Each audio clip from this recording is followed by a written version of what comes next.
We're at the Beebout Veterinary Medical Center, and I'm with Dr. Brandon Beebout, and he's got a couple very special guests joining him this morning. Good morning. How's it going? It is going well. We're talking a little bit about Mateo and Manny, but there's a reason for that. Yeah, so Manny over here, obviously, and Mateo, our little son. And so he is turning 1, and so we thought we would do a little episode on pets and babies coexisting in the house. And what's the best piece of advice? I mean, as a vet, you can say, but now that you're a dad, well, there's a 1-year-old. There's a few bullet points. And so number 1 would be we never leave these guys alone. I trust my dogs more than most people, but I would not leave my dogs alone with my baby. He obviously has no idea as far as you know, these guys when they're non-verbally communicating to kind of the warning signs and those type of things. These guys can be heavy-handed, a lot of slapping, clapping, petting, heavy petting, and so that's number 1. And then dogs are jealous. They can definitely get jealous. That is a real thing. Manny's not. Manny's actually good friends with Mateo. They were besties, and one of the other things is we brought his clothes home before we brought him home from the hospital, showed it to everybody.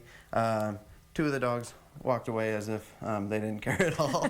And then Manny was like, when's he coming home? And so that was pretty cute. And then they have actually bonded really, really well. And so the youngest dog and the youngest cat are actually pretty best buds with Mateo. What about the size of the dog or the breed of the dog? Does that make a difference? So I just think that obviously the bigger the dog, the bigger the bite.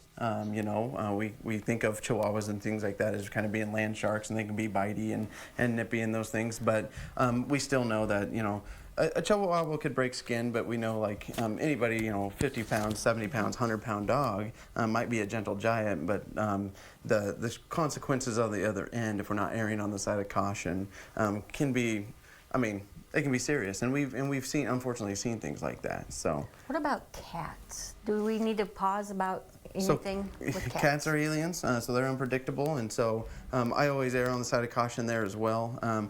Typically, cats are pretty good about letting you know kind of what's going on, and kind of. So we're pretty careful with the cats. They don't interact a whole lot.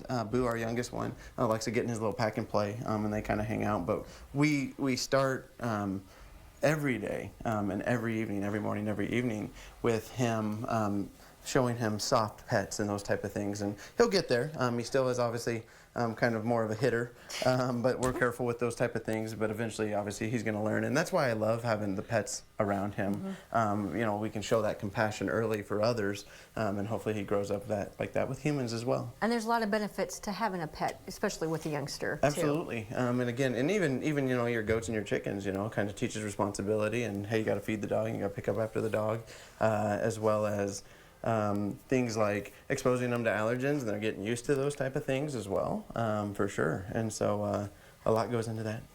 Awesome. Well, thank you for your time. Appreciate it this morning. A lot of great information, right, Manny? Right, Mateo? Yeah. Yeah.